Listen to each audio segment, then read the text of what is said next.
میان کارگاه‌های کوچیک محل تولید همبرگره، همبرگرهای مخصوص که در اوج آلودگی تولید میشن.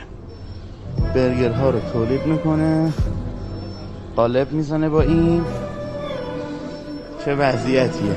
حالا ماده اولیه‌شون رو تشریف بیارید ببینیم از کجا ماده اولیه تامین. اسکلت مرغ و زایات مرغ و چربی مرغ وارد دستگاه بادر میشه، دستگاه بادر هست و تبدیل میشه به خمیر به اصطلاح گوشت و مرغ. اینجا منجمدش میکنن، بعداً هدایت میشه به چرخ گوشتشون که راحت بتونن چرخش کنن. بعد با تمام مواد اولیه تاریخ گذشته و فاسد تحت عنوان همبرگر ویژه و همه اینها توی همین محیط غیر بهداشتی با کارگران بدون کارت بهداشت تولید میشد.